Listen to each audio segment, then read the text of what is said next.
This morning, we are going to look at financial statements for beginner investors. The first thing I really want to do is, I don't know if there's anybody from Think Markets here. So my company is Soul Financial, and obviously I will be doing the presentation this morning.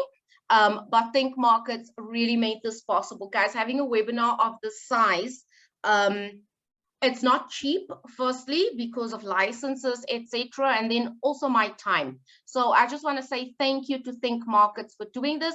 If you haven't tried out the Think Markets platform, you know, they have demo accounts. Over the next couple of months, I'm really going to show you guys a few options, you know, because all of us, we use easy equities, or we use FNB. You know, I see some people using the FNB local trader and global trader. So I just want to give you guys more options, because during this bear market, we need to find the cheapest options that also, you know, is user friendly, is easy to use, and that really has a lot of education. So if you haven't checked out the Think Markets platform, please do. It's a really user-friendly platform, and I am using it for some of my investments. Sorry, guys, I just need to drink water because I talk a lot. Okay, so let's jump in. So you can't analyze financial statements if you don't know where to find the financial statements. Now, most people invest in the JSE and invest in the US markets. Okay, we are now also investing in the Australian market. We are investing in euro, you know, on the London Stock Exchange. So where do you find the financial statements? Financial statements are often part of a document that's called the Integrated Annual Report. Okay, so let me just use my laser. So it's often part of a document called the Integrated Annual Report. And that is just a document that companies put out once a year.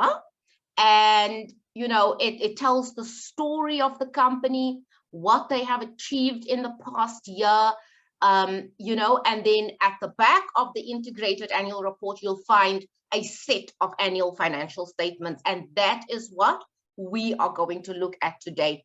So for most JSE companies, you will either find it part of the Integrated Annual Report, or it will be a separate set of financial statements on their websites.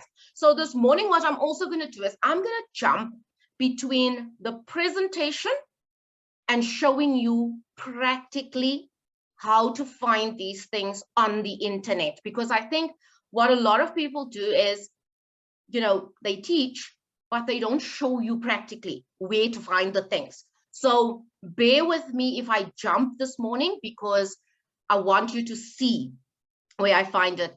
Now, this might scare some investors, because on the US side, guys, the US is just so complicated always. So for the rest of the world, it is either in the Integrated Annual Report, or it's a separate set of financial statements. This side is specifically for US companies. Now, if you are investing in the US, you will often hear people talking about the Fed. Okay, now who is the Fed, you know, or they will talk about the SEC, the Securities Exchange Commission. We don't have so I can't tell you the SEC in the United States, who is the equivalent in South Africa. There isn't an equivalent in South Africa. The SEC is a government agency that basically governs how stock markets must behave, you know, and we don't have that in South Africa. In South Africa, we have the JSE, and directly with investors, the JSE doesn't report to the government or any government agency. But in America, they have something called the Securities Exchange Commission. It was really put together, you know, after the Great Depression, and a lot of people lost money. And then, you know, the government said they need to do something to protect investors. The stock market needs to behave in a certain manner. and they basically, established the SEC. And this is why we call it a 10K and a 10Q. A K is annual and a Q is quarterly, okay? It is exactly the same thing as an integrated annual report. It just has a fancy name. So don't let that scare you, okay? I'm going to show you exactly what a 10K looks like. We're going to look at Teslas this morning. If anybody wants me to look at any other company to show them that every 10K, so if you've ever been to Home Affairs or to the police and you've seen a standard form, you will know that, government documents are ugly. So there's no surprise that the 10K and the 10Q are very ugly documents. Okay, because it's a form that you have to fill in because it's a government document. But all this is the annual financial statements, and this is the quarterly financial statements. So in South Africa, most companies, almost 99.99% of companies, issue financial statements twice a year. Okay, that is the JSE rule, is you need to issue financial statements twice a year. In the United States, it's a bit different. They need to issue financial statements every quarter. So when you hear people, even like myself included, when you hear people say it's earnings season, it's earnings season, that's what we mean is the quarterly financial statement. So you'll normally hear like now it's earnings season. I think Tesla issued financial last week, Netflix issued financials just in the week now. That's what we mean. It's earnings season. Earnings means profits. It's profit season, or losses if the company's making losses.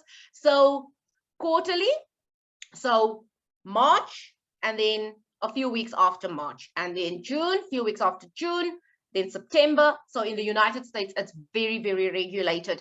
In South Africa, companies can have different financial year ends. Okay, so if you are an investor or if you work in South Africa, you know that February is the tax year end in South Africa. So companies can choose their financial year ends. So, if you, I think the Purple Group does have a February year end. I'm actually not certain. Every company can choose its financial year. It can be December, it can be September, it can be any month of the year. So, but then every 6 months, so they have to issue financial statements. So that's where you find the financial statements. I'm going to show you practically in a little bit. Now, a set of financial statements, and don't let this scare you. We're going to touch on this slide. You have to understand, okay? A set of financial statements, and I'm going to put all three on the slide at the same time, but we're going to talk to each one and we're going to dive into them deeper. Okay, so a set of financial statements is made up of an income statement, a balance sheet, and a cash flow statement. Now, where a lot of investors get very scared is, many people dropped accounting, and let's be honest, the debits and the credits, and we have horrible teachers who've never worked in industry and cannot explain these concepts in a simple manner. So today we're not talking debits and credits. No. Today we are just talking, what are these things telling me and how do I use them?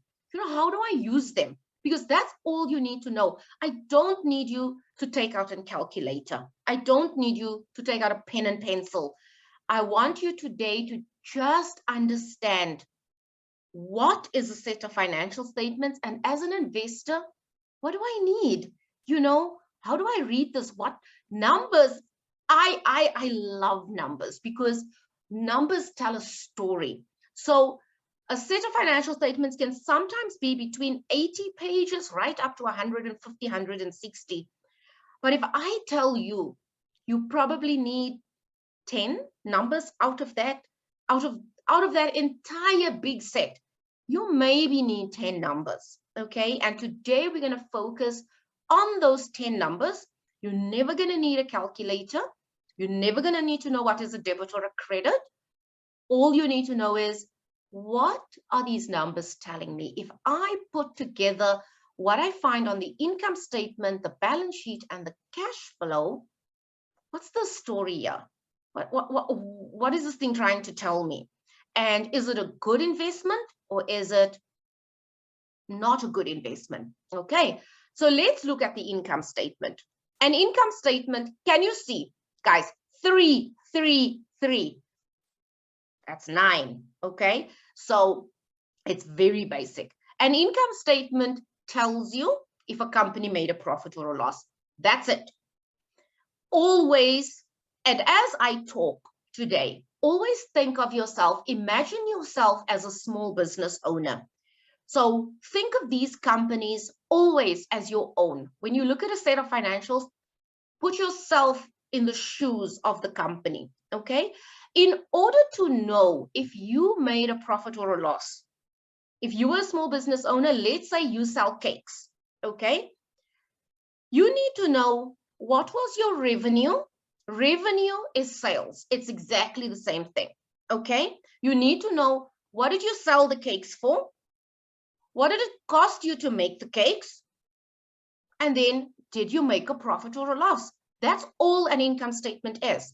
There's nothing more, nothing less. It's as simple as that. And when you look at an income statement, we're going to get to that on the next slide. Let me not dig into that right now. Revenue minus cost. Did I make a profit or a loss? Did I sell the cakes for more than it cost me to make the cakes? That's it. That's all an income statement is. A balance sheet, and this, I think this is when people drop accounting, because they like, I don't know what the hell this teacher is talking about, because what are they saying? Now, again, think of it as your own company. If you have a business, there are only 2 people who can put money into a company. So customers don't invest in businesses, okay? There's only 2 places money can come from when you have a business. Is either you put the money in or you get it from the bank. There's nobody else. Absolutely nobody else owns a company. A company is either owned by the shareholders or by the banks, and that's it. And that's what a balance sheet tells you. A balance sheet says, what are the assets that I have? I have cars, I have equipment, got my stoves that I'm making the cakes with, I've got a building. What are the assets and who the hell paid for them? Did the banks pay for them or did the shareholders pay for them? Equity is the money that shareholders put into a company. And we're going to get to, I'm going to dig into it a little bit deeper. The last statement that we have is a cash flow statement. Cash is king, guys. If you run a business, especially a small business, profits don't matter as much as cash. Cash is king. There is literally only 2 numbers on the cash flow statement, but I want you after today to look at a cash flow statement and say, I actually know what the hell this is. It's not that complicated. Accountants are just keeping themselves employed by making this so complicated. So I'm going to explain to you operating activities. That's just, did the business make money? That's it. Did the operations, look at the word, it's in the word, operating activities. A cash flow statement has 3 sections. It has operating activities, tells you, did the business itself make money? So the buying and the selling of cakes, did that make money? Investing activities, that's just, did you buy more plant and equipment? Did you sell some plant and equipment? If you are the purple group, you know, did you make more? Did you invest more money? So it's literally just investing activities. Nothing to do with the selling and buying of cakes. It is, did you invest more money or did you take money out of investments?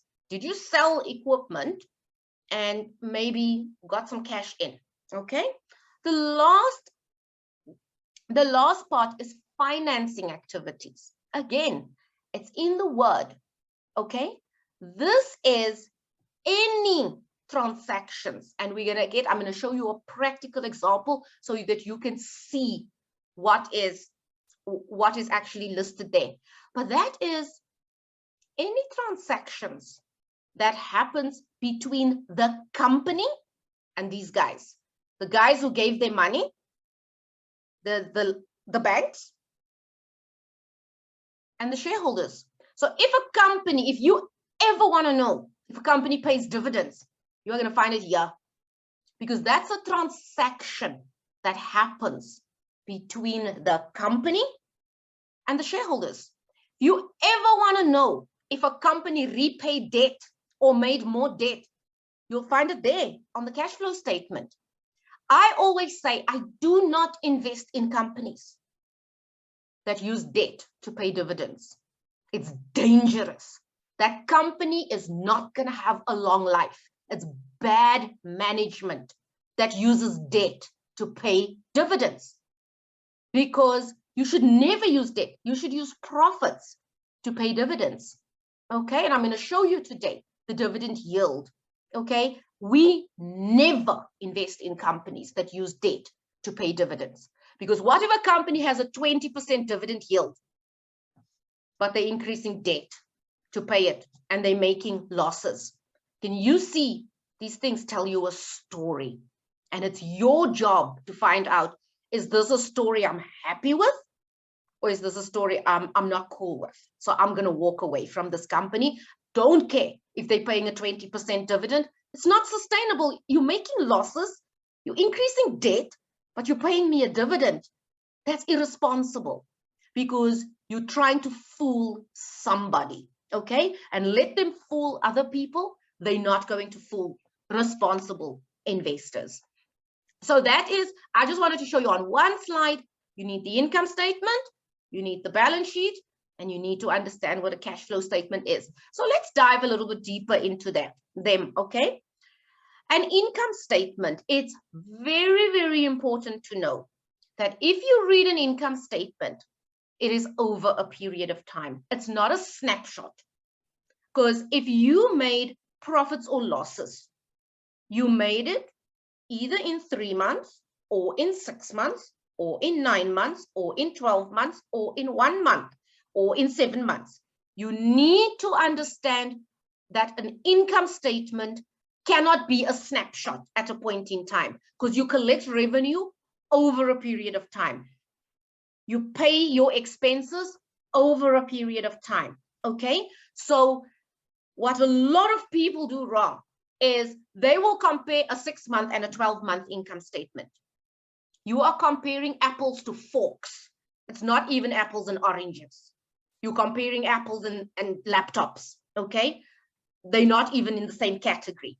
You have to compare a 6-month income statement to a 6-month income statement, a 12-month income statement to a 12-month income statement. That is the first thing that I see people do wrong, is they will say, hey, Tesla's revenue is 7 billion. And I'm like, that means nothing to me. Absolutely nothing. Is it 7 billion in 3 months? Is it in 6 months? Is it in 12 months? Is it in a year? Okay. And then this is the other thing about numbers. And I'm going to stress this so much over the next 2 hours. A number means nothing if you don't compare it to another number. A number means absolutely nothing. If I say Tesla's revenue is 7 billion, what does that tell you? Nothing. You need to know what was Tesla's revenue last year versus what is Tesla's revenue this year. You need to know, did Tesla say they were going to make 10 billion and now they made 7 billion? That's a bad story. You need to know, Tesla's revenue increase is 30%, and Volkswagen's revenue increase is 7%. That's a story. A number means nothing. You cannot sit with a number and say, this is good. I don't know, like the Purple Group's 6-month revenue was 137 million. Is that good or bad? We don't know. I don't know. I need to know, what was it last year? What was the 6-month revenue last year? And what is it this year? So last year it was 120. This year it's 138. Now it's telling me a story. The company is growing. So always make sure that when you look at numbers, you have to compare it to another number. And here's the neat trick. You compare numbers to 2 things, okay? Actually 3. I'm going to give you a last one. That's actually a bonus. You compare numbers year on year. That's the first thing that you do. You look at numbers. Always say, what did this company do last year for the same period of time? If you're looking at 6 months, last year 6 months. Okay, it increased. Okay, it decreased. Why did it increase or decrease? Now it's telling you a story. Then you compare it to the industry. Never compare the Purple Group to Pick n Pay. It doesn't work.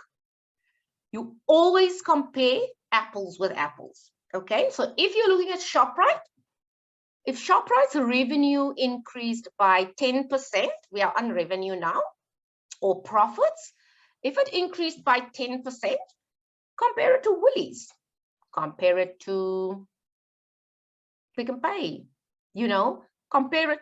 You could potentially, if you want to, compare it to the entire retail industry. Okay, so then a number tells you a story. If you're looking at a cold number, it means nothing. The last one I want you to compare it to, and especially for US companies, compare it to what they said they were going to do. Because US companies issue guidance, okay? Guidance is an estimate or a forecast, a number that they think they're going to reach. And if they beat their own estimates, that's a good thing, okay? Now, a lot of people will think they are very clever and they will say, hey, but what if I just put out a low number and then I beat it and then the market is going to think I'm very cool? Nope, counting doesn't work like that. These people that I told you about here, these guys, the SEC has very strict rules for guidance. You can't come out and say, hey, Elon comes out and say, hey, I'm going to make 1 billion. And then he comes out and makes 10. You will get a penalty for that because guidance has rules, regulations, auditors, everything. So you can't just dream up a number and go and beat your number. Okay. So those are the 3 things. Compare numbers year on year, same company, compare numbers company to industry. And the last one you do is for companies that put out guidance, see if they beat their own guidance, because that's a sign that, because a lot of companies miss guidance too, hey, because they think they're going to be awesome and then they just horrible. I think Netflix missed guidance the other day. Bank of America actually beat their estimates. So every month, every 3 months, I check up on my companies. Okay, there's a Twitter page. If you are investing in the US, there's a Twitter page called Earnings Whisper. They also have a website, so follow them. Every earnings season on a Friday, he puts out, which companies are reporting the following week. So just a tip, if you wanna keep up with the companies that are reporting. So he would have probably put out yesterday or Thursday, he would have said which companies from Monday to Friday, every day, before close and after the market, before the market opens and after the market closes at night, companies report their earnings. So let's look at the income statement. Guys, all income statements look exactly the same. They have the revenue. I already told you That's the sales that a company makes. Now, if we are making cakes, we're going to stick with the cake example.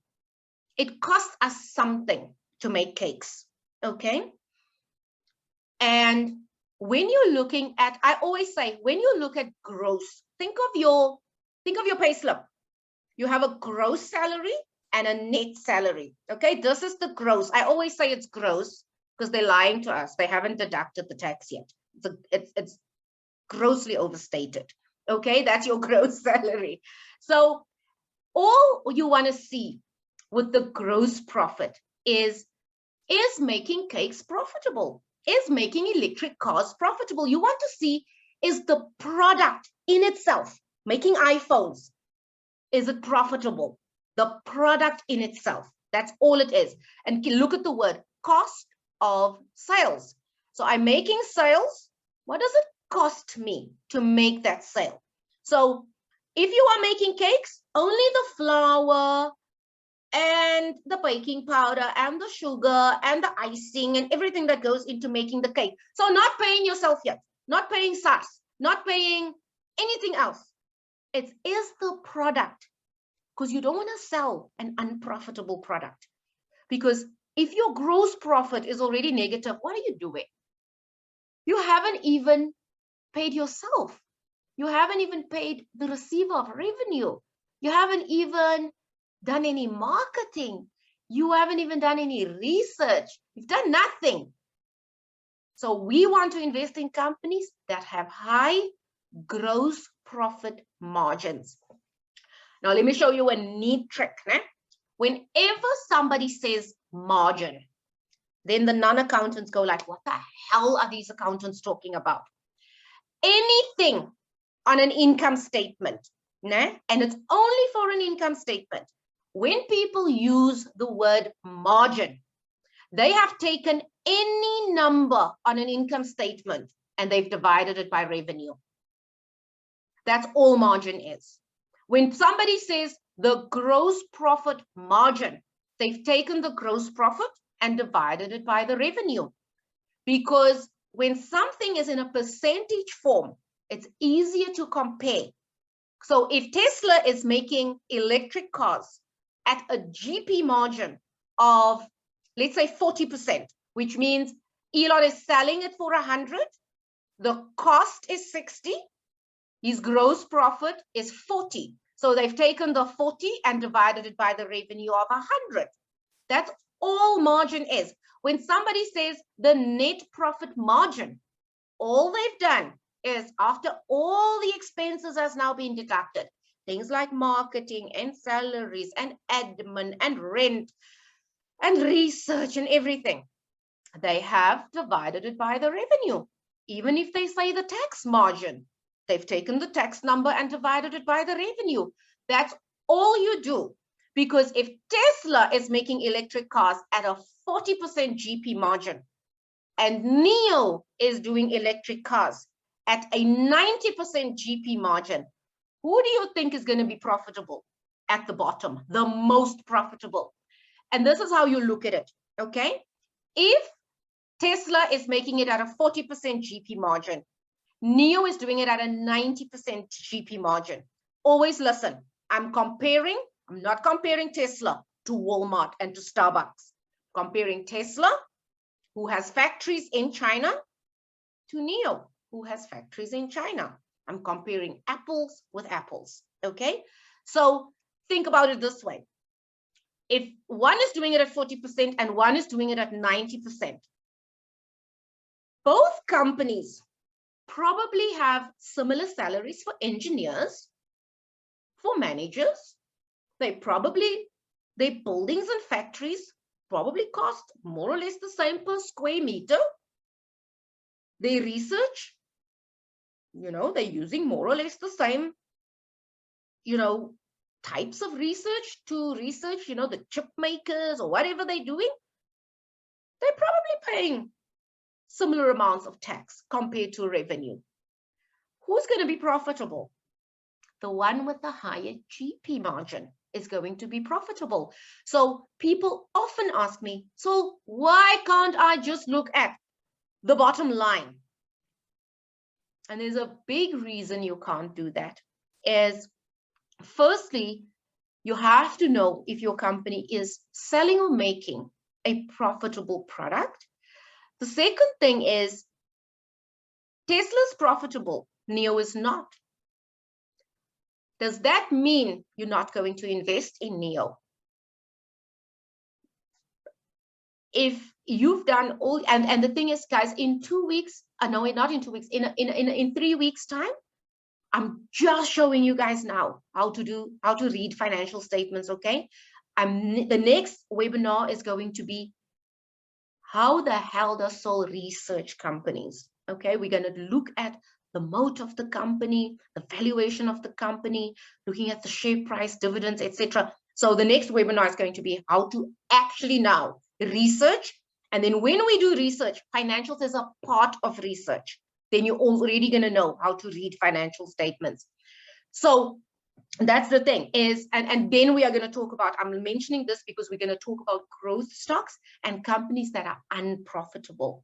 The best bet is to find companies that are profitable. We want to invest in profitable businesses. But the thing with growth companies they are often unprofitable. So let me show you an example of this crazy guy. Here's an income statement, okay? Let me just go back. Here's an income statement. 2019, full year. 2020, full year. 2021, full year.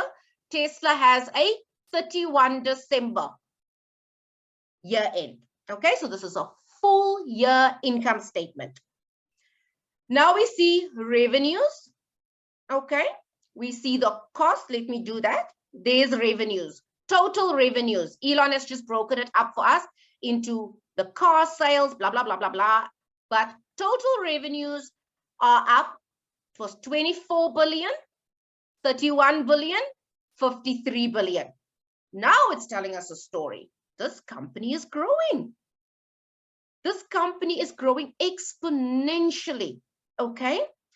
Now look at the next line, the cost of revenues. I just called it something else. So it's sales, cost, revenue and sales, same number. Okay, same thing, same WhatsApp group. So the cost of making the cars, of selling the cars. So it was 20, 24, 40. Okay, so it's telling us he's making more cars, but the cost is also increasing. And we're going to look at I'll show you. You can calculate the margin yourself if you want to. Here, if you say 40 divided by, the gross profit there is 13 divided by 53. I'm going to show you a website now that does that for you. You never need a calculator. Everything has been calculated for you already on the internet. Okay, and that gives us the gross profit. So now we can see 4, 6, 13. Gross profit is increasing for Tesla. And that's a good thing. Okay, then look at all the expenses. So here he breaks it up for us between research and development, sales and marketing, and admin, and some other restructuring. It's actually a credit. Okay, that's just accounting mumbo jumbo. Don't worry about that. You just look at expenses. Then what it gives us, the net profit, okay, for the company. So Tesla made a loss in 2019. They made a smaller profit in 2020. But look what the hell happened in 2021. 5.5 billion US dollars. Okay, so let me quickly jump out of here. I'm just going to go to the internet. I just want to show you guys a website called Ticker. So you go onto Google and you type in TIKR. Okay, click on it. And yeah, you can see it is, let me just go on to, sorry, I just want to show you, it's ticker.com. I just want to go to my shortcut because it's much faster for me. Okay, there's the website. It looks like this. When you get in, let it just load quickly. I hope everything is working, because sometimes when I have lessons, decides not to work. So let's do this. You go in the search button at the top. This website is free for US companies. Stop paying for stuff. Okay, Tesla, there's Tesla. I'm going to go in. When I go in, I've typed in Tesla. It's giving me a little bit of information about the company, you know, lots of information, all the news, etc., is here. But what I want you to do is go down and go to financials. You'll see a whole lot here. In our next lesson, we're going to focus greatly on valuation, because I need you to know when you are overpaying and when you are, you know, like when you're buying at a fair price. So that's our next lesson. So let's look. Tesla's income statement. Can you see? I said you don't need a calculator, and you don't. So here you can see the revenues, you know, the same revenues that we saw on the other side. If you see the words L abbreviations, this is also how accountants, how we keep ourselves clever is and employed when we talk in abbreviations. If you see the letters LTM in accounting, it means last 12 months. Okay, if you see NTM, next 12 months. So last 12 months is backward looking, next 12 months is forward looking. Why do companies do that? Just a quick for you is Tesla's last financial statements, their year end, I told you, is December. Okay, last 12 months means they are not looking at the financial year, because every 3 months Tesla puts out financial statements. So what does last 12 months mean? We are now in July. Tesla issued their financials for June. Okay, so last 12 months means June from last year to June this year. Okay, so that I have a more accurate picture of where this December is going to end. So Tesla's already tracking higher because the first 6 months of this year was higher for them than the first 6 months of last year. Okay, so you can already see they're tracking a bit higher. I don't pay a lot of attention to last 12 months. I just see how the company is tracking there. Now see, we couldn't see just looking at the income statement how much revenue is increasing. Here we can see revenue is increasing 14%, 28%, 70%. Okay, that's a good story. Revenue is consistently going up. Gross profit is going up 7%, 62%, 100%. Okay, the actual margin. Is Elon's cars profitable?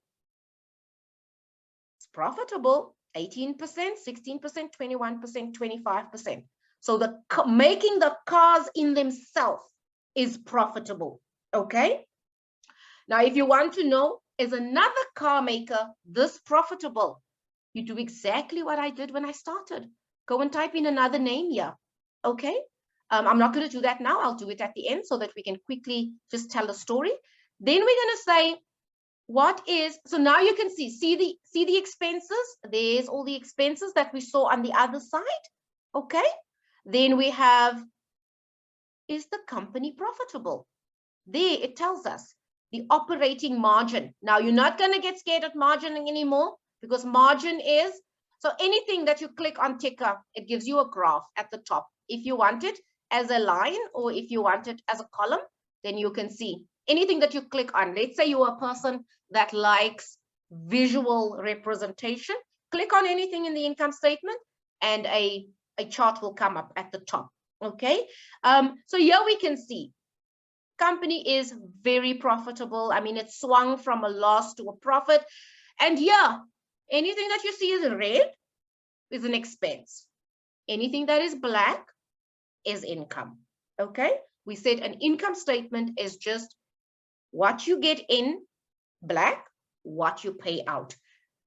You want to get to the bottom line and see a positive, and we can see Tesla is highly profitable. 5.5 billion US dollars. Okay, so let's look. So here we can see revenue. Revenue is up 70%.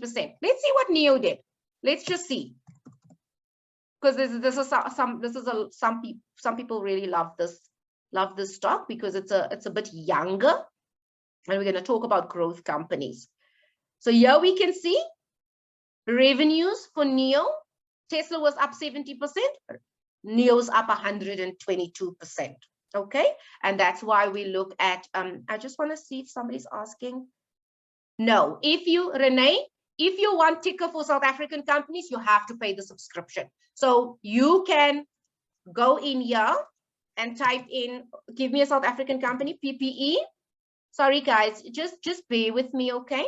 You will find the company, but see what happens. All the information is there, okay? I'll show you, but see what happens, because I'm cheap. I don't want to pay the subscription. So the information is here. You can, but you need to pay for it. Why would I never pay for it? Because this is what I do for South African companies. Purple Group, you're looking for any company's financial statements. You type in the company's name in Google and investor relations.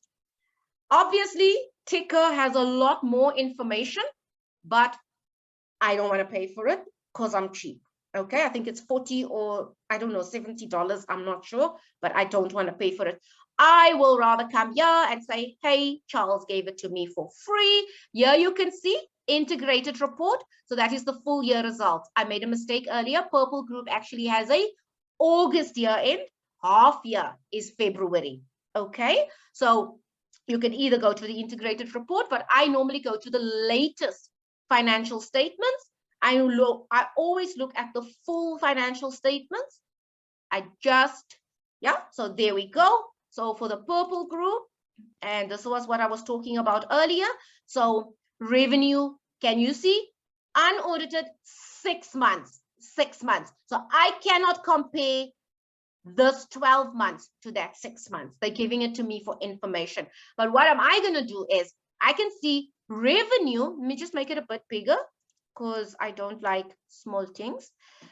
So here you can see 6 months last year, 6 months this year. What I then do is I take that 136, multiply it by 2. That is not how things work, but it gives you a rough estimate. Are we tracking higher than last year? Okay, I'll multiply it by 2 and I say, okay, at last year, August, we made 205. Okay, last year, half year, we were at 100. So if I multiplied the 100 by 2, I would have gotten to about 201. Okay, so you can see we ended at 205. Now I'm saying 136 multiplied by 2. There's a recession. Shit, might not work out that great, but we're looking at potentially a better year than last year. Now we have to think about the recession, etc., etc. So this is how you do it for South African companies. Any company. I'm just a cheapskate. I don't want to pay for stuff.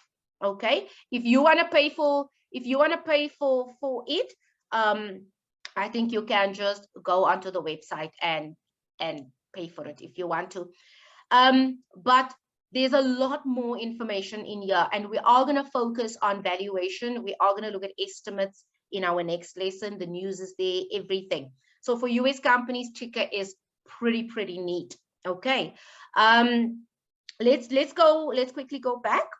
So now I just want you guys to know this. Now, let's look at again. I've shown you everything on the income statement that you just need to understand. I just want to check if I didn't miss any questions. Okay. Clement is saying he can't hear me. Guys, can you guys hear me? Because the sound, I am using a lavalier mic and I tested the sound earlier and it was pretty awesome. Everybody can hear? Clement, you are the problem. Okay, so I just wanted to, this is one thing I want to touch on, okay? But guys, there is going to be a recording, okay? For anybody that's maybe missing something or that needs to step out or any responsibilities. So don't stress. I am going to post the recording for you. This is one that I want to just touch on is growth companies. Companies like your Renergens, companies like Transaction Capital, companies like Tesla, you know, SoFi, Upstart, all these growth companies. They spend a lot of money on this thing here, guys. Let me show you. Here, I've put it here. I've written a little bit there, but let me explain myself. Many people, you know, don't want to invest in growth companies because they are loss-making. Now think of it again as your little business. If you are a new business and a growth company is a young company, okay? A company that's still growing. It's right there in the name. You need to spend a lot of money on marketing, because how are you going to grow revenue if you don't spend on marketing? And if you are this man over here that's building something for the future, you are spending almost 2.6 billion US dollars on a research and development. Research and development is for new products, guys. It is, I mean, artificial intelligence, machine learning, things like that is not cheap. Engineers are not cheap, you know, university studies and clinical studies and things like that, you know, companies making medications. A lot, research costs money, because the only way to grow that line is through research. The only other way to grow that line is through marketing.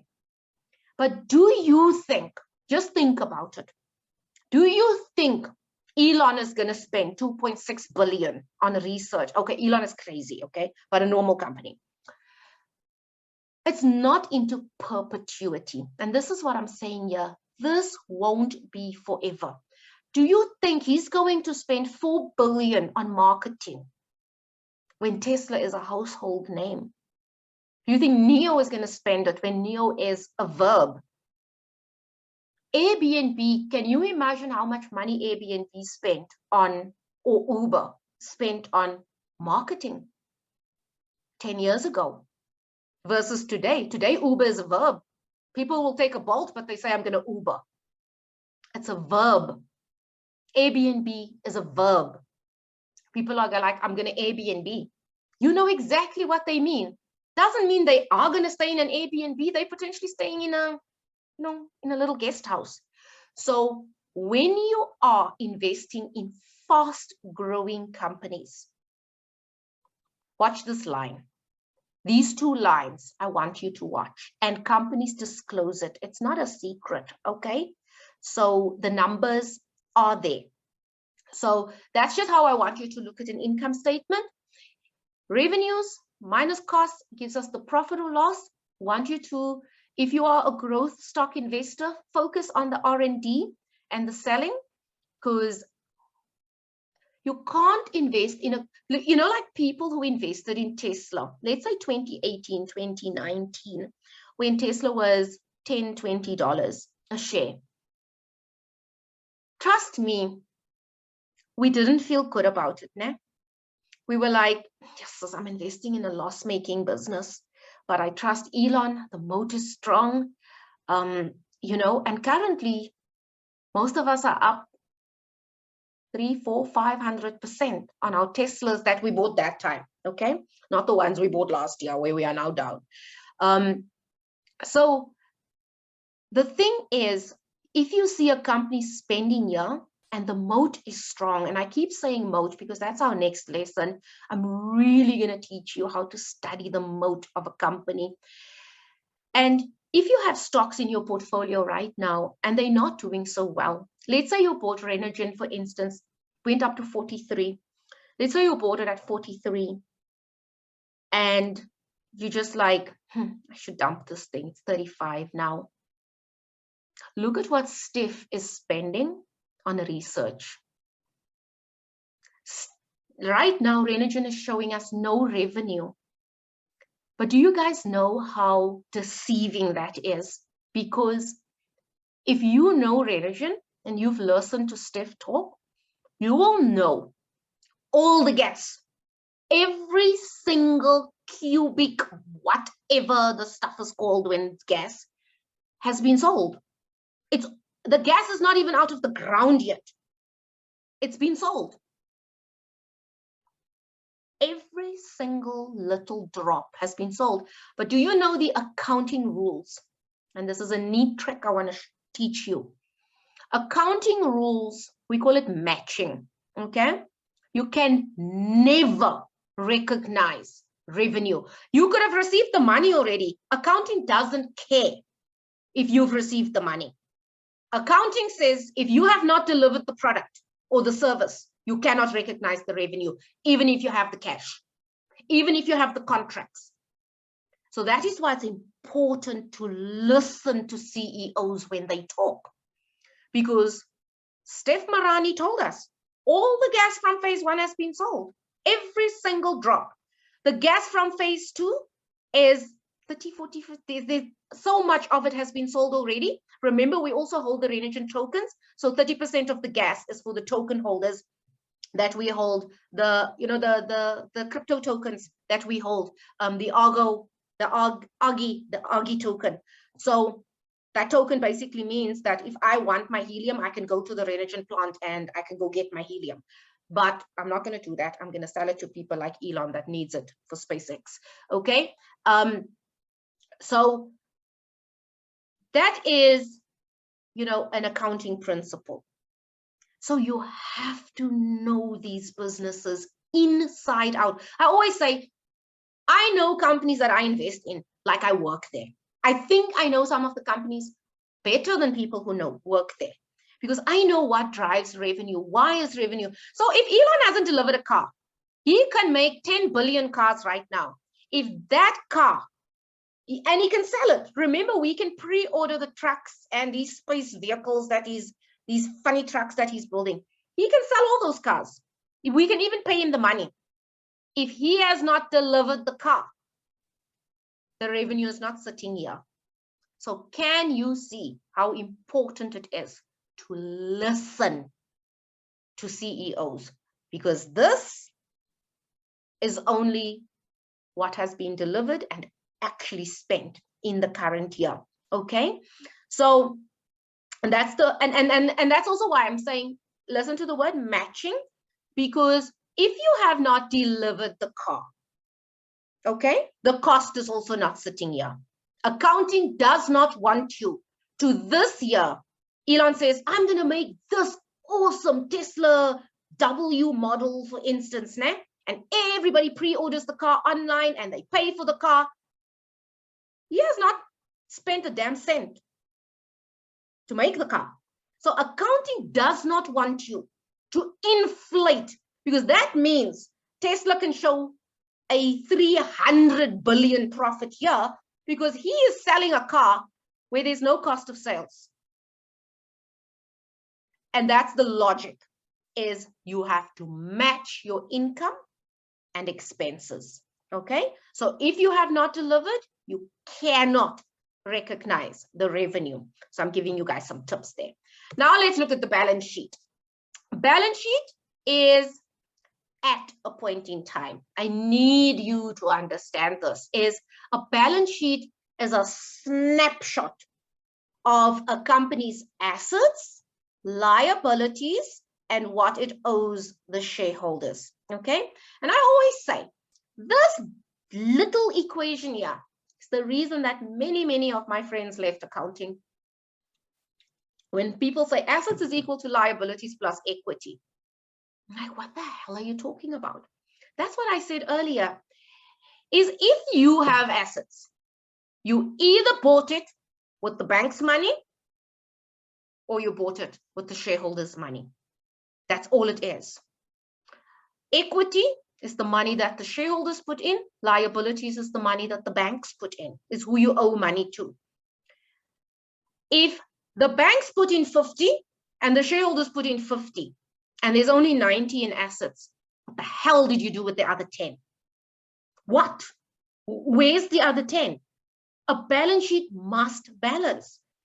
If the shareholders put in 50, the banks put in 50, and you have assets of 110, where are you getting the other 10 from?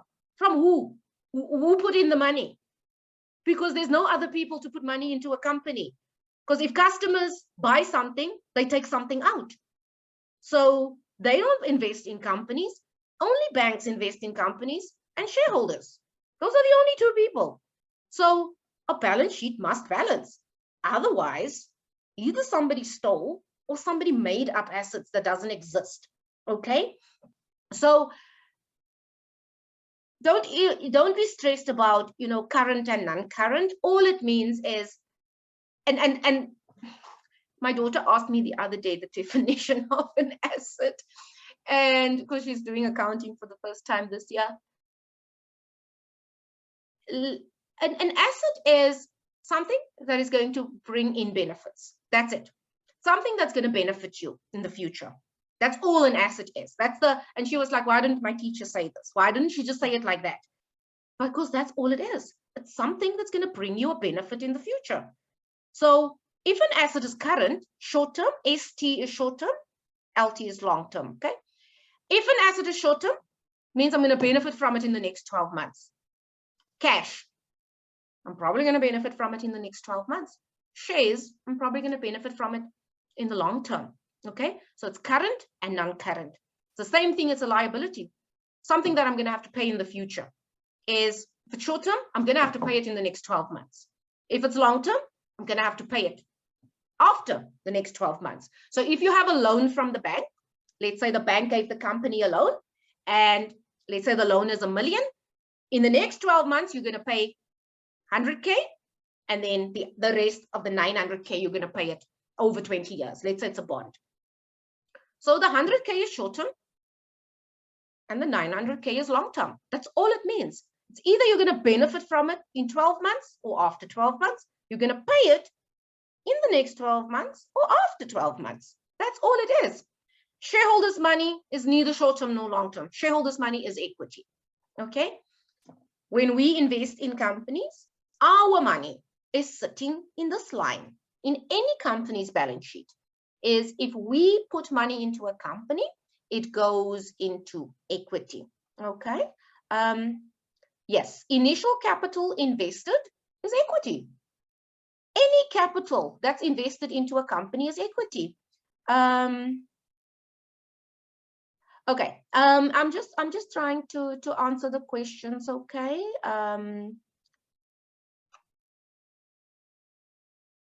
Growth companies, I'm not going to repeat myself. There's going to be a video. Okay, guys.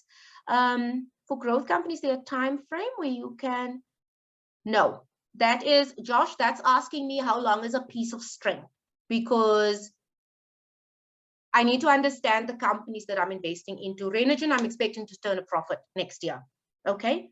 I do not expect SoFi to turn a profit next year. I do not expect Upstart to turn a profit in the next 2 to 3 years. I don't expect Gevo to turn a profit maybe in the next 3 to 4 years until they start delivering, the sustainable aviation fuel. But I'm watching the companies. So it's really how long is a piece of string. You have to know the businesses. Is there a way to know if the R&D is in its line of business or the owner's passion project? Guys, we do not come to the next lesson. You do not invest with bad management, okay? And there is a way to know. Keep track of your companies. There's no, no business wants to fail. And this is where people go so wrong in investing, is they think the worst. It's like, we always think the worst. I think it's a South African thing. Most businesses want to do well. So most owners own a significant part of their personal wealth is attached to these businesses. So know the people you are trusting your money with. Don't invest with fly-by-nights. Okay. And then Kabi, I have answered you. Okay. The initial capital, all capital that shareholders, whether you put money into Purple Group today, or whether you put it in 5 years time, or at the start of the business, that's all equity.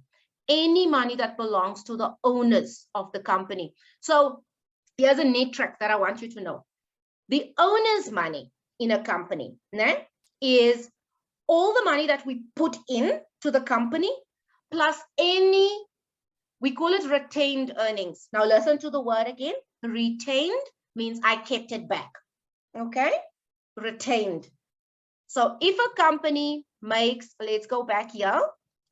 I'll show you quickly. So I won't go back far. So if a company makes a profit of 5 billion, okay, if Elon doesn't pay out dividends, because this is our money, it says net income attributable to common stockholders.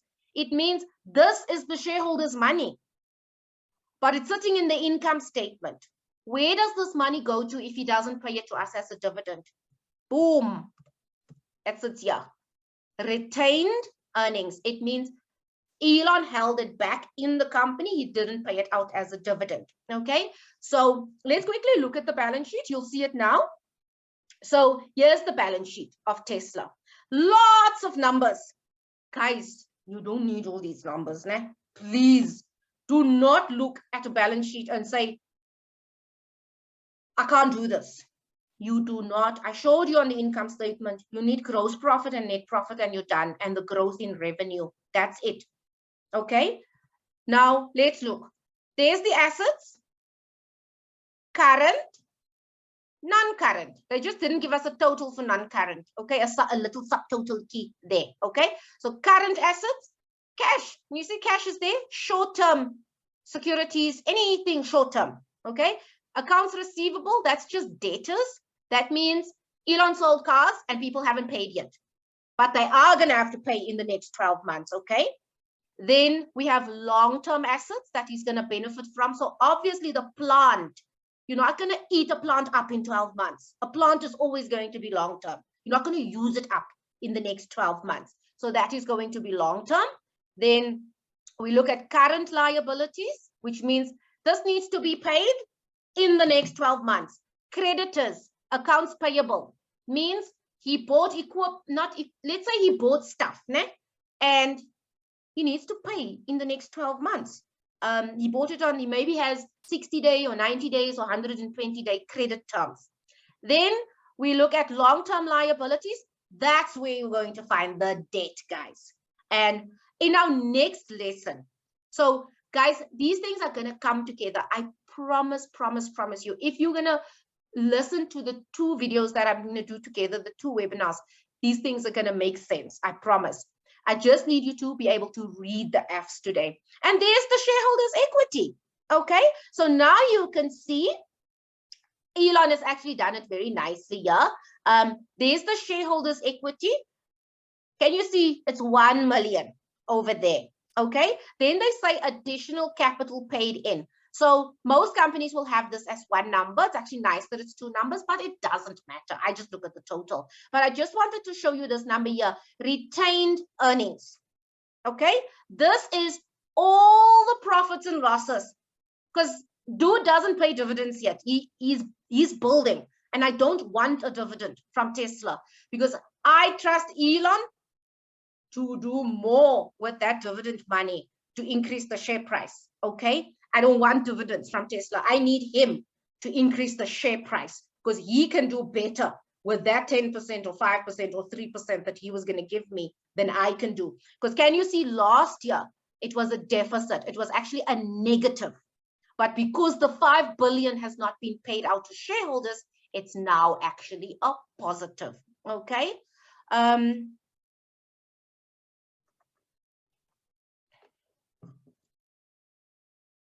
Gabi is just asking me a question here, guys. I'm just gonna read it. The technical question: the financial prospects of the business are bad, but the future economic conditions are promising. For example, Renergen is suffocating in debts, but the helium market is looking promising. So let me use the example that you are using here right now. How do you expect Renergen to get the helium out of the ground if they don't build the plant? Where must the money come from? Must it come from the sky? Where must the money come from? They need money to build a plant to get the helium out of the ground. If you don't want to invest in the company until the helium is out of the ground, so you can't expect shareholders to put in 900 billion rand. Where are we going to get it from? The current shareholders? If they issue more shares, so they're going to dilute the current shareholders. We need debt. Debt is healthy because this debt is going to make us a shitload of money in the future.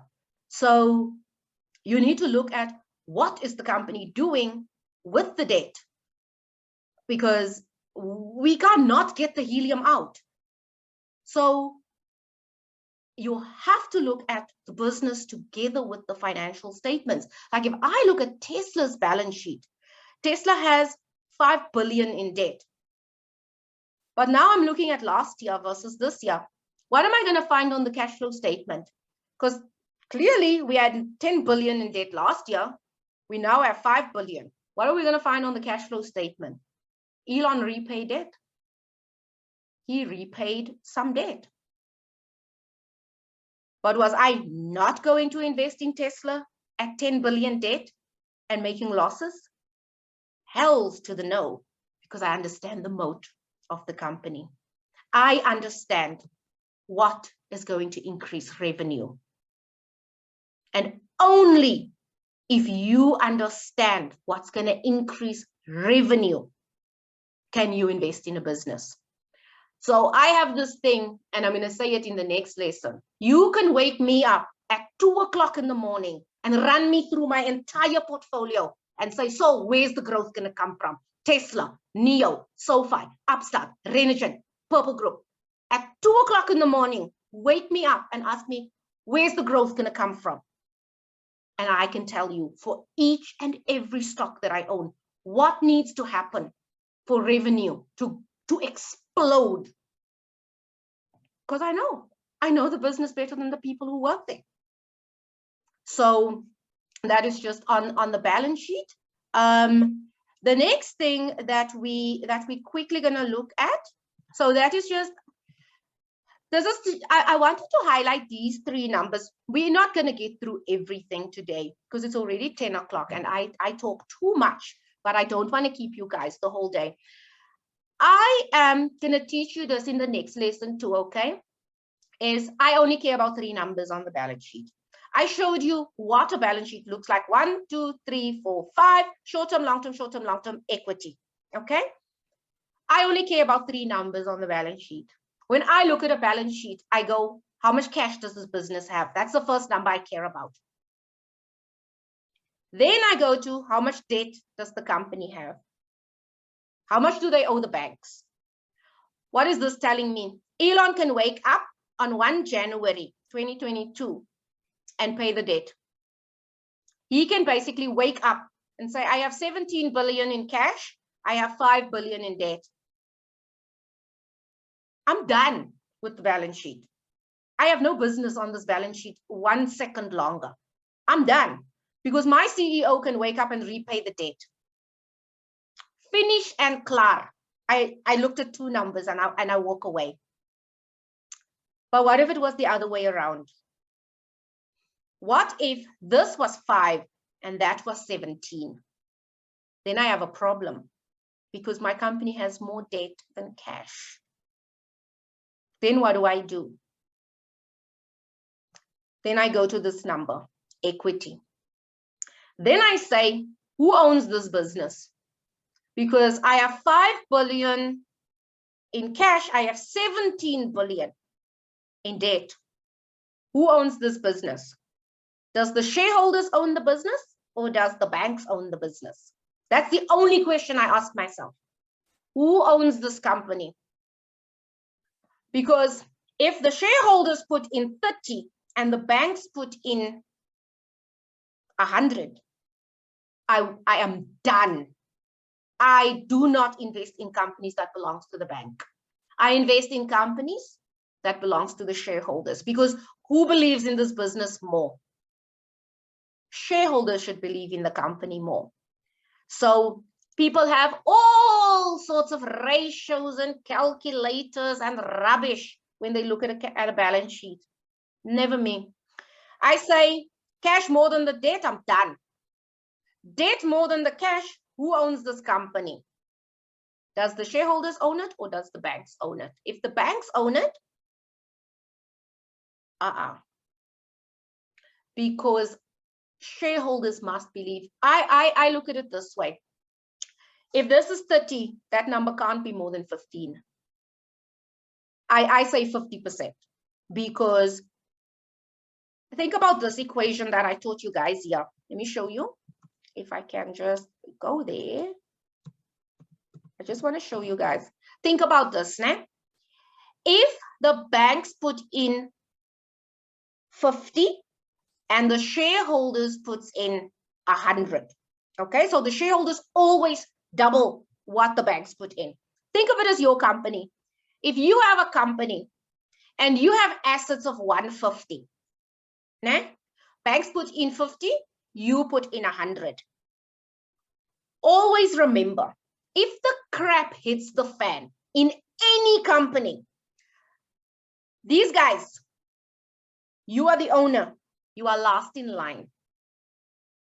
And as shareholders, always remember that. You are last in line if the crap hits the fan because it's your company. So if the crap hits the fan, the banks are going to sell your assets. That's the first thing they do. What do banks do when you are in trouble? Banks do not do things out of the goodness of their heart. They do not give you money because they believe in your vision and they want you to be so amazing. No, banks give you money because they need their interest. As soon as you become a risk for them, they will sell your assets. We call it senior debt. Debt is senior, okay? All debt is senior debt, okay? Borrowings from banks. So if the crap hits the fan, the bank is going to sell the assets. Do you think if you have assets of 150 on your balance sheet, the bank is going to say, oh, Saul's house is worth 5 million, so we are going to wait for a willing buyer and a willing seller, and we're going to market it, and we're going to take the best offer? Highball. The bank is going to sell your assets to the first available person that comes along, and not the 150 it's worth. So if this number is higher than that number, guys, if the crap hits the fan, you're getting nothing. Absolutely nothing. Because shareholders are last in line for anything. Okay? So I always want you to just think about it. You want to invest in businesses that has where the shareholders have put in more money. Don't get too technical and say 50% or 70% or 30%. Tell yourself, I'm looking at this because it tells me a story. It tells me who believes in the company more. Okay. You saw Steph raising debt and equity now for Renergen because we need 900 billion rand to build phase 2 that is 12 times the size of phase 1. So did you see that Steph raised both debt and equity? He got strategic equity partners, but he also got debt. That is a responsible CEO. You cannot only raise equity. Why? If you only raise equity, equity is forever. Debt gets repaid. Intelligent investors know this. Debt gets repaid. And as debt goes down, the assets go up. Ne? Think of it this way. The assets go up because you use the debt to buy assets. The assets make money. Guys, this is how the rich get richer. They use this number here to increase this number here. This number here makes them money. They repay debt. And as this goes down, that goes up. Guys, our money must go up. Equity must go up. The fair value of the business must go up. Because if you think about what is a company worth, what is a company worth? It's its assets minus its liabilities. That's what a company is worth. So if you're never going to repay equity, do you want a CEO who's only raising equity? I don't.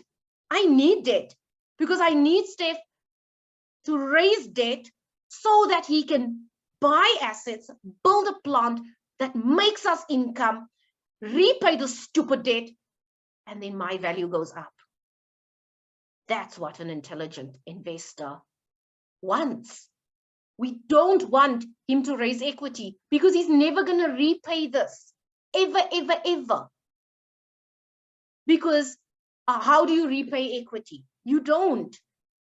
You can't repay equity because it's an owner of the business. We can only sell to each other.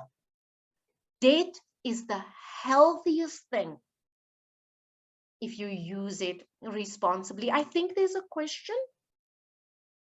What if the reason the debt is higher than equity is because the company has exhausted each? No, man, guys, companies can just create shares out of thin air. It's very easy. You issued shared capital, you can just increase it. That's the easiest thing. It's called a rights issue. Just issue more shares. It's apply to the JSE and just issue more shares. That's not the reason to raise debt. If a company wants equity, they will raise equity. Equity is the simplest thing to create out of thin air, but it's the most irresponsible thing to do. I hate when companies do rights issues. Probably one of the reasons I would sell a stock is, I don't often talk about selling, but one of the reasons I would sell a stock is if the company issues more equity. If the company creates, that's like the US printing money. Promise you, you're creating nothing out of thin air and people give you money. So then people inject equity into the company, because any company can do this. It takes you 2-3 months. You just tell the JSE you're going to do a rights issue, write a little circular, boom, you raise equity. Okay, but this never gets repaid, which means the value of the company doesn't really increase. The value of a company does not increase by doing a rights issue. Ever, ever, ever. It's destructive. So I want you to think about this equation, you know, keep it up on your wall or wherever. Just think about, if a company increases debt, what happens? If they raise debt to buy assets that creates income, that's a good thing. If a company increases debt to just pay it out to the shareholders, that's destructive. Because why would you? Because that debt is now there forever. It's not generating any income for us. You've just basically given it to the shareholders if you increase liabilities just to pay debt. So always think about this equation is probably the most powerful thing in accounting. You want to use it to your advantage. And when you look at, when you look at a balance sheet, I really just want you to look at those 3 numbers. Look at cash versus debt, and then debt versus equity, and that's it. Okay. The cash flow statement is a snapshot. It's not a snapshot, so it's over a period of time. It's like cash came in, cash went out. So many people, don't understand that when you look at profits on an income statement, that's not cash, guys. Profits on an income statement, and we're going to see it now on Tesla's cash flow statement, it includes a lot of rubbish numbers. Things like depreciation, that is not cash. Things like amortization, not cash. Accounting accruals and provisions and funny things. So profits or losses can be very deceiving. Cash is king. Okay, we want to invest in businesses that generate cash. So as I said, operating activities, that's the operations of the company. Investing activities, that's the buying and selling, investing, and then financing is anything that happens between the company and its investors. Who are its investors? The shareholders and the banks. Okay, so let's look at Tesla's cash flow statement. Can you guys see this? I would also run away. But what did I say? You need that number. Cash from operations. What is this telling us? Tesla makes 11 billion in cash. The actual plan, the actual business of making and selling cars. So let me show you quickly. Can you see the income statement starts with the net profit or loss? The cash flow statement starts with the net profit or loss. Can you see all this rubbish that is being added back? Because there's depreciation, amortization, and impairment. That's not cash. That's an accounting entry. So we need to add it back to get to the cash number. There's stuff like stock-based compensation. That's not cash. That's just an accounting entry. So anything, so you start with the profit or loss, and then anything. I'm just giving you some information, but you don't need it. All you need to know is, does this business make cash? Yes, it makes $11.5 billion in cash. Okay. I'm sorry, guys, there's just a question. No, that's next week. That's in the next webinar. I'm not doing valuation today, just doing financial statements today. The next number is, let me just show you, the net cash from investing activities. So here you can see Elon bought more plant and equipment. He purchased more digital assets. So can you see this is investing stuff? Probably if he, what did he sell? The receipt of government grants. This is what he also sometimes gets criticized for, but 6 million, come on, man. 6 million for Tesla is nothing. In government grants, he gets criticized a lot for that. So this is investing activities. Now, the last number is the cash from financing activities. Financing activities, here you can see there is debt. Can you see issue of debt? There you can see repayment of debt. If there was any dividends, you would see it here. Okay, so this is just transactions between the company and its investors. This here is investing activities. This here is the actual operations. It's just cleaner. You know, if you're reading it, you want to see, is the company doing okay? Did they do any investing activities? And then lastly, you want to see any transactions between the company and its investors. This is something that I want to show you, is free cash flow. People throw this term around a lot, and it is so critical.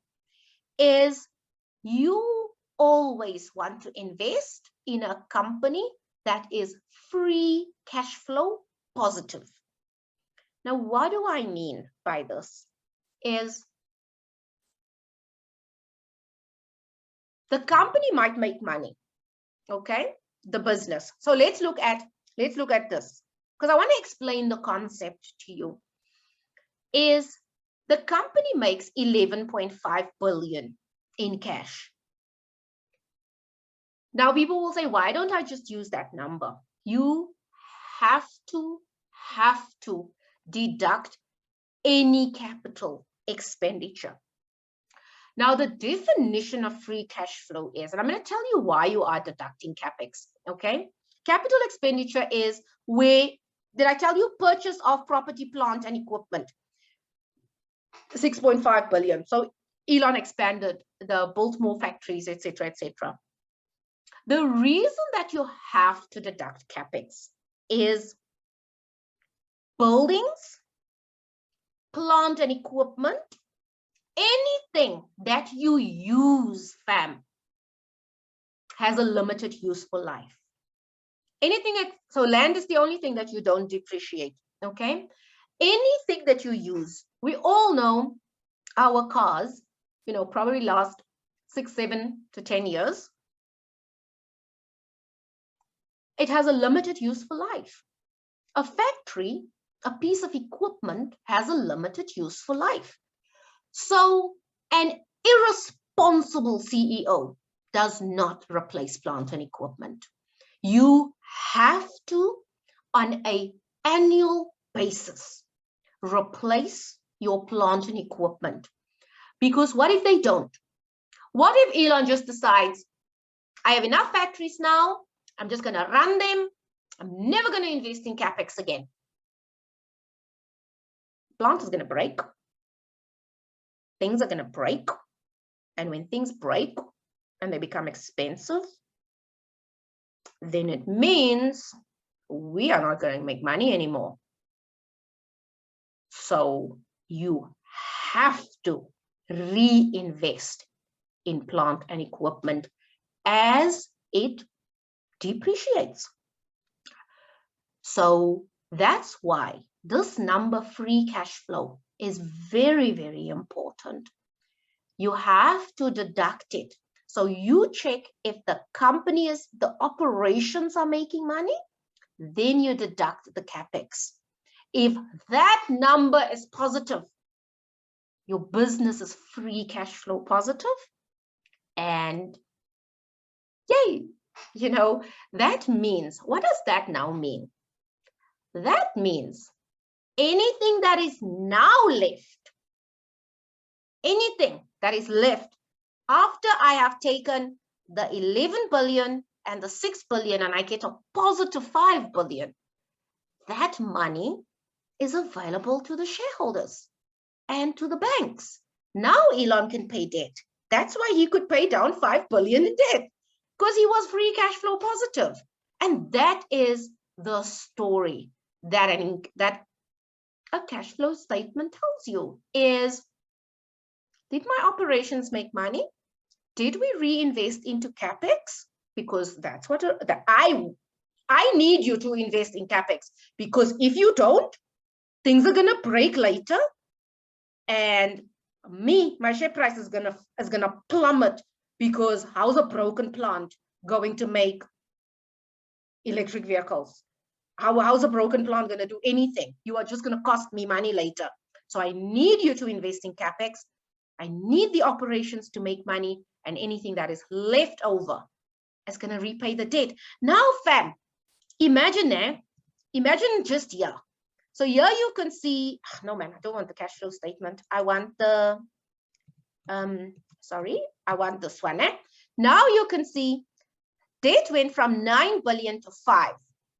We made 5 billion profit, remember.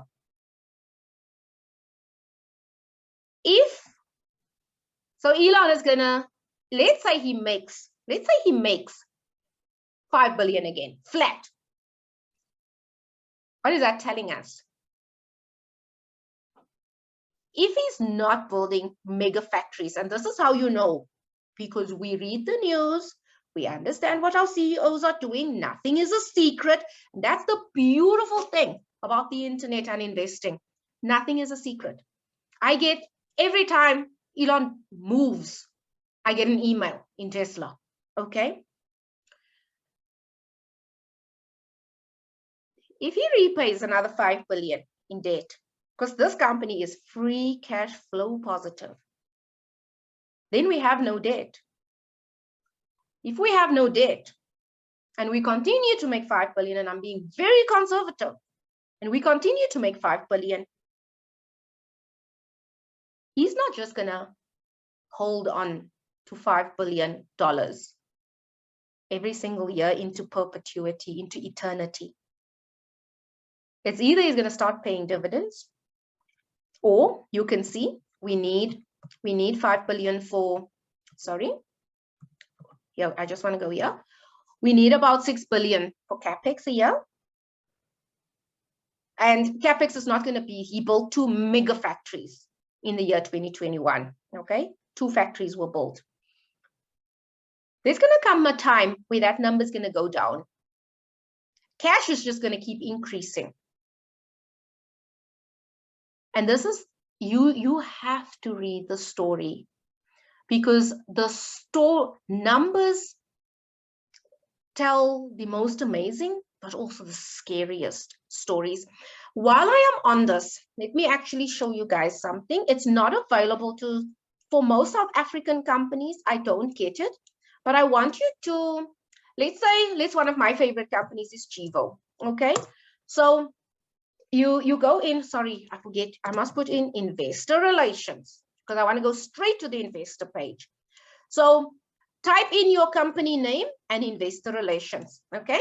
Then go to the investor relations page for US companies. It's available for all of them, okay? Your whole portfolio. I want you to, let me just see, So if we are on the investor page, There's normally, I just need to see where it is. Email alerts. There we go. Then you click on it. So I'm not going to sign up again now, okay? Because I have done this for all my companies already. This is what a responsible investor does. You say here, opt in for investor email alerts.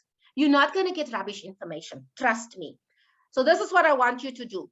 Please do not click this first one, okay? Please do not click the second one, okay? I need you to click on events and webcasts, press releases, and presentations, okay?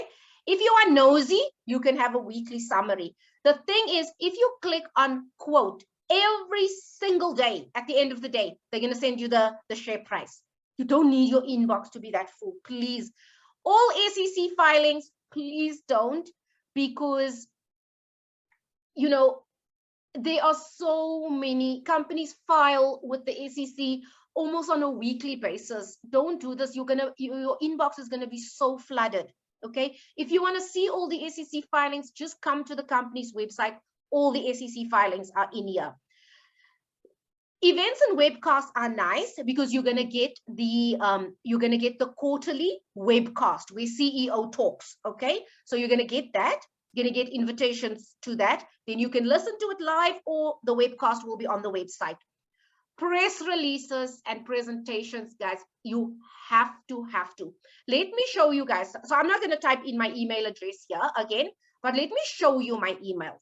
Okay, if I go to my Gmail, let me show you how it looks. So can you see here? So here it's telling me, look at all these emails from Jivo. It's over from like every single time they issue news. So here we can see this. I got July 22 was yesterday. So you see here. Then I get the news. Jivo signs sustainable aviation fuel sales agreement with American Airlines for 100 million gallons per year for 5 years. Isn't that amazing news? Let's go to Aer Lingus enters into new fuel sales agreement with Jivo for 6.3 million gallons of sustainable aviation fuel per year over 5 years. Beautiful. If we go, let me see, that is a form. Finnair and Jivo enters into, I call it SAF, Sustainable Aviation Fuel Sales Agreement for 7 million gallons per year over 5 years. And I can do this for any company. If I go to Upstart, everybody knows I love Upstart. If I go in here, Financial Partners Credit Union selects Upstart for personal lending. Beautiful. My company is growing. I just need to see there's somebody that, okay. Upstart announces, okay, so there's where they are going to announce their quarterly results. So I now know when the results are going to come out. Federal Credit Union selects Upstart to power personal loans and auto refinance. Guys, I get this every single time my companies issue news. So I don't rely on Twitter. I don't rely on anybody's opinions about my companies. As I can show you right now, Jivo, if we go to Jivo share price, I bought Jivo at $6 a share. It's $2.45. Do you think I'm crying? Do you think I care? Because this is going to be a $50 to $100 stock in 10 years' time. Because you do not sell. You know what Jivo does? Jivo makes sustainable aviation fuel from corn. From corn, guys. That is the future. Do you think I care that I bought at $6? Probably gonna see where I can steal some money so that I can bring my price down. Nobody is gonna care about this thing because this is such, and that is why I'm not crying. People are gonna say, so, but you are like 50% down. I don't care a damn because I understand my company. I can see all the news that comes out on a daily basis, on a weekly basis, on a monthly basis about my companies. So I don't care. Okay, so that is, I just wanted to touch on, you know, on this. Now we're going to actually go through this a little bit faster because I'm going to run out of time. We've looked at the income statement, okay? Now I want us to look at a few ratios. And guys, I have a folder. I wonder if I can put it, I'm going to put it on my Twitter profile and on my Facebook for those who want it. I'm going to put this presentation, and also there's another document. I have a free Google Drive where I drop like a lot of calculators and spreadsheets and research and stuff. Some people, I see a lot of people do go into it. It's free content. So I'm going to pop this presentation also in there for you guys, okay? Because I want you to, I just want to show you this year is the ratios. And because I'm going to go a little bit fast, okay, I'm going to need you to grab the spreadsheet. Now, if you look at, you know, what do ratios tell us? If something is not in a ratio format, they are so hard to compare, you know. So the few ratios that I want you guys to know is literally these ones. So now you know what an income statement is. All I've done here is I said revenue minus the cost of sales, okay? Gives you the gross profit. Then you deduct all the operating expenses like we saw. We have research and development, salaries, admin, rent, blah, blah, blah, okay? That gives you the operating profit. In accounting, people love throwing this term around, EBITDA, okay? All it means is, I forget to put this thing, is earnings before interest and tax. Can you see interest and taxes below that number? That's all it means, is the revenue minus the cost of sales gives you the gross profit minus your operating expenses gives you EBIT. If they add the D and the A, it means depreciation and amortization. That's EBITDA. Why is that number important, and why do accountants keep throwing EBITDA around? Because we look at it as the sustainable profit of the company. Remember, interest isn't forever, okay? Depreciation and amortization isn't cash. And tax is out of the control of the company. A company can have a tax credit or debit for the year, depending on what happens on the balance sheet also, okay? So this is literally what all income statements look like. So when people say the operating profit, this is the number that they're looking at. They throw interest and tax below that number. Or if they're saying EBIT or EBITDA, it literally means the earnings before interest and tax, depreciation and amortization. It's just, what is the business doing? Because interest is not part of the operations of the company. Think of it that way. It's not, unless you are a bank, interest is not normal, you know. You might always have loans, you know, borrowings from the bank, but interest is not the long-term number that you want to see, does my company actually, that's my operations, the operating profit, okay? So, and as I said, any of these numbers, this is profit before tax, okay? I like throwing the abbreviations on here because I know that people throw the abbreviations around, you know, when they talk. And I saw a video the other day where somebody says, literally after a meeting, they have to go and Google some of the abbreviations people throw around in meetings. Now, this is just the balance sheet. And the reason that I put it here is these are the numbers that we're going to need for the ratios. Okay, so on the balance sheet, what did we say? We said current assets what is going to benefit me in the next 12 months? Probably cash. My debtors are going to pay me because I sold to them on credit and now they're going to pay me. Inventory, probably going to sell my stock in the next 12 months. Nobody keeps stock around for longer than 12 months. Nobody, okay? Then long-term assets, what is going to benefit the company after 12 months? It's probably my plant and equipment, my fixed assets, and some long-term investments if I have. Most companies don't, but if I have. Then on the other side of the balance sheet, who funded those assets? Current liabilities, it's normally my creditors.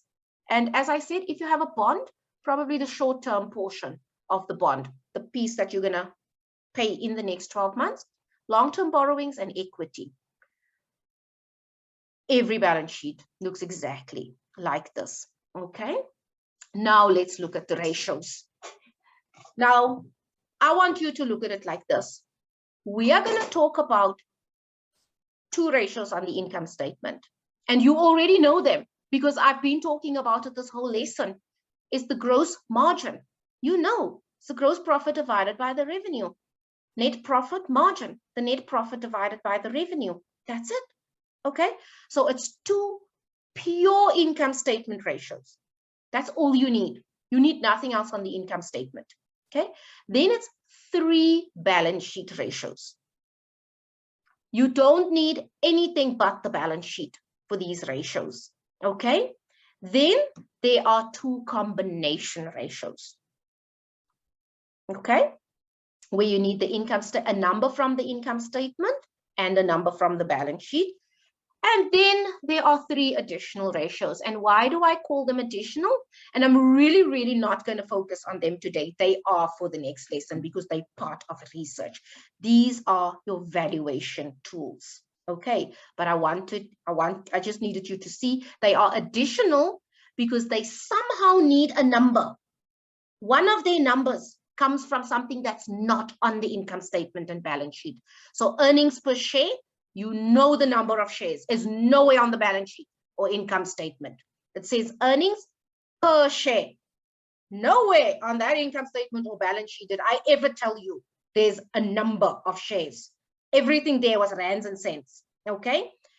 Price to sales. Nowhere on the income statement or balance sheet was there a share price, okay?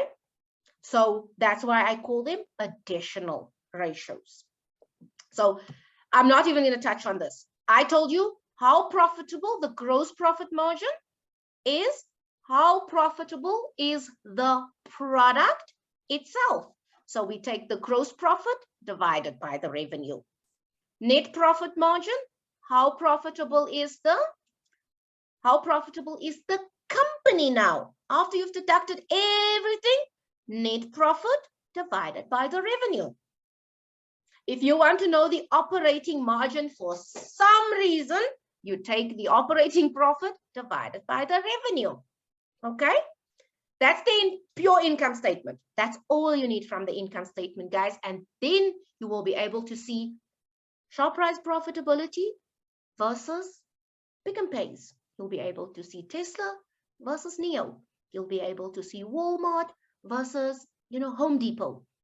Whichever you want to compare, any companies, if you want to do Kumba versus Anglo, these are the only ratios that you need from the income statement. Now, let's move balance sheet. Now, people start like, so what are you talking about? Okay, listen to me carefully. We call this a quick ratio. Okay, and I'm putting it here on the side so that it makes sense for you. This ratio tells you, so this is your short-term assets and your short-term liabilities. What this ratio means, quick. How quickly can you kill these liabilities? So in any set of financial statements, liabilities means risk, okay? So when the bank looks at your financial statements, or anybody looks at it, they are going to be like, you have 200 million in current liabilities. Can you kill it with your current assets? That's all it means. Okay? That's all it means. it's actually this one. It's this one. I'm going to get to the quick one now, because on this one, the how quickly can you kill it? So how quickly can you kill that short-term liabilities? Now think about it. If you're killing something, how do you kill it? I need you to understand this. You cannot kill a liability with inventory. You can't, guys. Okay? Because what does this mean? Inventory has not been sold yet. Okay? If I say kill, I mean kill it. I mean pay it off. So if you have creditors and the short-term portion of your loan, you can't kill it with inventory because inventory has not been sold yet. You kill it with your cash and the money that you're going to get from your customers, because debtors is just you sold products. So I work for Ascendus, so obviously we sell vitamins and skincare products, etc., etc. But we sell on credit. You know, we sell on credit to Dis-Chem and, you know, all the sorbets, salons and stuff like that, and Pick n Pay and Clicks pharmacies and stuff. Which means those guys are going to pay us in, some of them have 60-day terms, 30-day terms, 90-day terms. But they are going to pay us. We already sold it. So when I'm going to kill these liabilities, I need to kill them with cash and debtors. So all you do is, when somebody says liquid, when somebody says liquidity, or they say liquid, you know, always translate that word in your head to money, cash. That's literally what it means. When somebody says, oh, this stock is not liquid, what does that mean? It means the stock, the cash can't move. You know, I want to sell it, nobody wants to buy it. It's not liquid. That's what it means. A house is not liquid, because think about how long it takes to sell a house. You know, it's not a liquid asset. Cash is liquid and debtors is liquid. Né? So this is mean how quickly can you kill those short-term liabilities, and you kill them with cash. Okay, so you kill them with your cash and debtors. So what most people do, this is a neat trick, we take the current assets and we just deduct the inventory. That's all we do. Because all we're saying, inventory hasn't been sold yet. There's no guarantee I'm going to sell it. It's not cash. It's not liquid. It's, you know, I still need to find a buyer, blah, blah, blah. So I kill it with my current assets and I deduct inventory. Okay. And then I throw it over the current liabilities. Now, what do you want this number to be? Like, if you think about it, if this is 100, you don't want this number bigger than 100, do you? Think about it. Because if this is 100 and this is 100, it means I can kill it immediately. I can say basically over the next 12 months, my liquid assets covers my current liabilities. Okay, so 1 to 1 shot. Okay, if this is 100 and this is 200, that means 50%. Where's the other 50% going to come from? That's risk. Né? Now let's look at this one. Is actually very easy. This is your current assets or your current liabilities. You just look at those two numbers. You include inventory now. Now, the literature says we want this number to be 2. Okay. Why do we want this number to be 2? Because if this is 100, né, and this is 50, it means I can cover it twice. Okay. Why do I want to cover it twice? And that's exactly what I've been telling you. This hasn't been sold yet. There's no guarantee I'm going to sell all of it. Okay. So I need a safety margin. So the literature says we want the number to be 2. Okay. I am just like, the number's more than 1. Yeah, I'm okay. You know, so just do what is best for you. But that's what it means. It literally means current over current. Okay. Now let's look at the debt to equity ratio. I'm just checking time. We are going to run into the Q&A just now. Current, so now we say debt to equity. You guys know what this is by now. It is how much money did the banks put in versus how much money did the shareholders put in. That's it. And we've done it on the balance sheet. It's basically your borrowings over your equity. And what did we say? We don't want the banks to put in more money than us. We at least want to put in double what the banks put in. That will give us a little bit of safety, okay? In case the crap hits the fan and they sell our assets, then at least. The other thing about borrowings that a lot of people forget, it's not just the risk, you know, that the crap hits the fan. It's also the interest. No borrowings is for free, you know. The interest is really excessive in some instances, and it can really make profitable, you know, profitable businesses. I look at, you know, as I said, I work for Ascendus Health, and we make around 150 million in EBITDA, but we make a loss of 600. So earnings is positive. So the business is profitable. The making and the selling of medical devices and skincare products and, you know, vitamins, it's very profitable. Our business makes a positive EBITDA.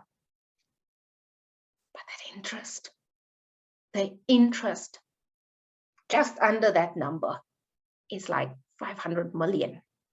So 500, 600 million in interest, which makes us very unprofitable because we borrowed too much money. We borrowed, so in 2017, 18, 19, they really ran up the debt from almost 0 to, I think, 7 billion. Yeah, so that's the story. That's my story for another day. Okay, now we get to the combos. The combos now needs a number from the income statement and the balance sheet, okay? And both of them use the net profit. Guys, these, the two combo ratios is Warren Buffett's favorite ratios. And as much as people can say, yeah, he's an old fart, etc., he's a very successful investor. And these two numbers, you know, I have read so much literature on Buffett's investing style, etc. These two numbers mean the world to him, the combination ratios, the one where you get a number from the income statement and a number from the balance sheet, okay? Again, you don't need to calculate this. It's already calculated in the financial statements. It's somewhere it is calculated, but if you want to calculate it, I just need you to know it's your net profit over equity. Okay, it says average equity. Don't worry about the technicalities. Put your net profit over equity. So this is basically, and I understand why this ratio is important to Warren Buffett. It's also the next one. You can see this one is the net profit over the assets. Okay, and when you combine things, they become very profitable. So this is basically, this ratio is telling you how profitable is this company for investors. How much money does this company make for its shareholders? And we want companies. Can you also see why Buffett doesn't invest in loss-making businesses? Because this number is going to be negative. And as soon as a ratio is negative, it becomes useless. Okay? As soon as it's negative, it really becomes useless because I can't compare negative 10% to positive 16%. It doesn't work. Okay, ratios really become useless when they are negative. So this is how profitable is this company for shareholders? So if I invest in this company and this ratio is 10%, or I'm probably, the company, think about it, the company is probably going to grow at 10% a year. If this ratio is 23%, that company is probably going to grow on average at 23%. So can you see why this ratio is very, very powerful? Because it is, and now you can compare your Oxy Petroleum to Chevron. You know, I own both those stocks. And now you can say, okay, Oxy is making me 12, 13% a year. Chevron is making me 6% a year. Why am I holding on to two oil stocks? The one is clearly a better investment than the other one. And that's the story that you want to tell yourself in your head, is this is probably how the company is going to grow, because the equity is the shareholders' money. It's the value of the business. And when we're going to look at valuation in our next webinar, I am going to show you how to compare what is on the balance sheet of a company. So the equity, the assets minus the liabilities, gives you the equity, the shareholders' money. So that's the value of the business. What if that value is not what is on the stock exchange? Because this is the book value of the company. Okay. What if the book value is 100 million, but the stock market is valuing the company? The willing buyers, willing sellers on the stock market is valuing the company at 500. But the book value only says 100. What do you do then? And that's when we're going to talk valuation. Okay. How do you use the information in the financial statements to the information out in the public on the stock exchange? Okay.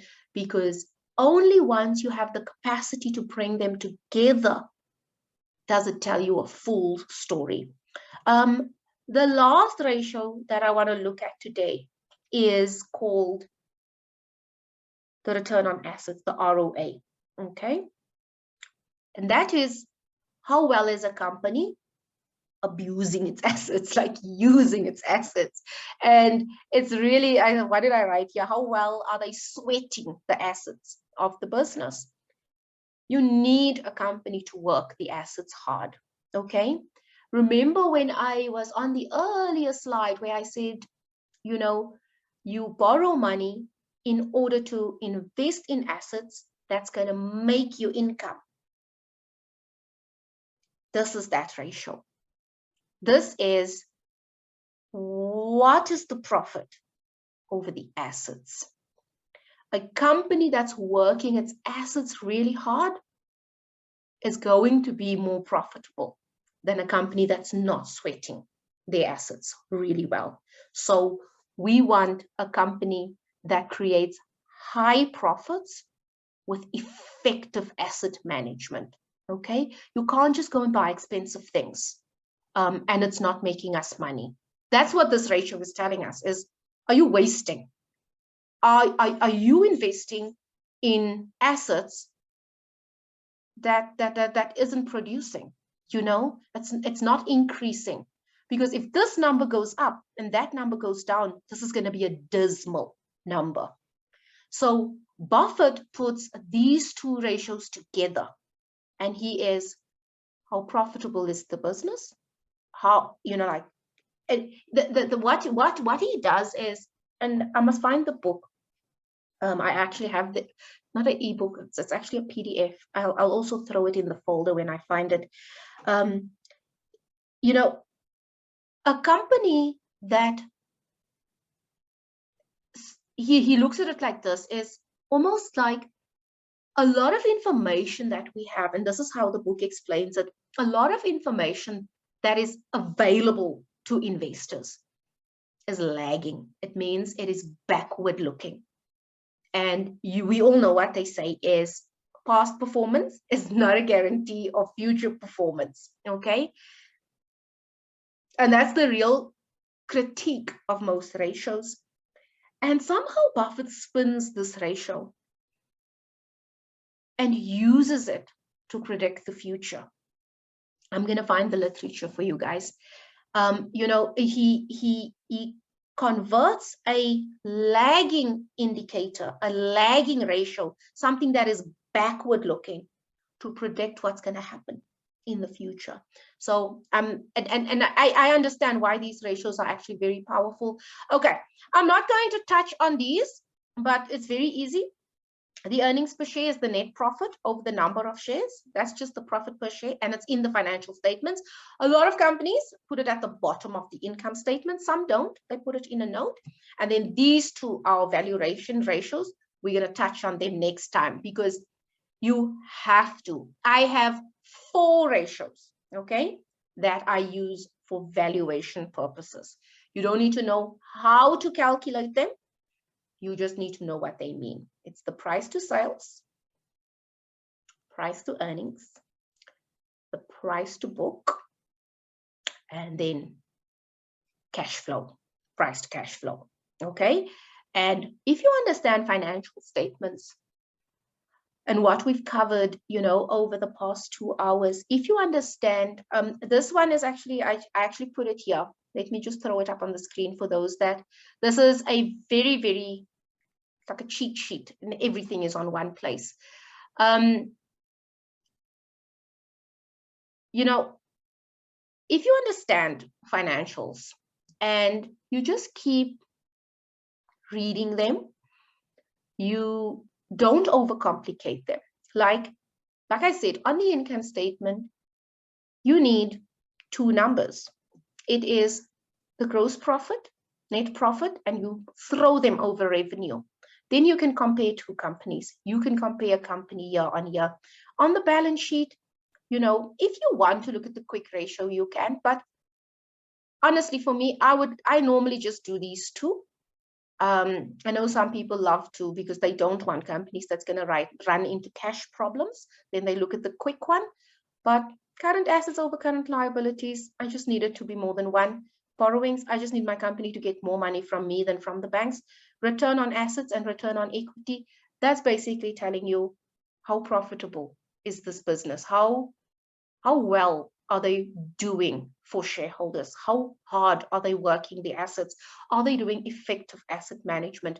And then these ones we are really going to cover in the next lesson, because I don't want to rush through them, because it's very critical for me. Is, you know, I always say you can buy an amazing company at the wrong price, and then it's a cock investment. Sorry for my French. It gives you nightmares. Buying the right company at the wrong price, because we have different risk appetites, and that's the big thing for me, is we really have different risk appetites. You know, you see me, you know, I'm okay. I bought a stock at $6 and it's now $2.45. It doesn't even, I don't even care. Whereas many people will feel horrible for every single day because they did this. They will leave investing, they will lie awake, they will think they are stupid, they think they made the worst mistake of their lives. Investing is not for them. You know, no problem, Luqman, I see you need to leave. You know, and that for me is why I do what I do. Is I need you to know that if you understand a business, you can start reading the financial statements. It becomes like a second language to you after a while. I always say investing teaches you so many things. It teaches you, you know, how to be more patient, how to admit when you are wrong. But the one thing it teaches you that schools did not teach us, you become financially savvy. You start you're going to start understanding what is a gross margin. You know, maybe it didn't stick today, but you are going to know what is return on equity when people talk about it. You know, what is return on assets. And even if 1 or 2 things stick today, that is Okay, so I'm not sure if there are any other questions. I think I really tried to get yeah. So Ntabi, we are gonna do that next time, ne? We are gonna, in our next lesson, we are really gonna spend time on valuation. I promise, promise, promise.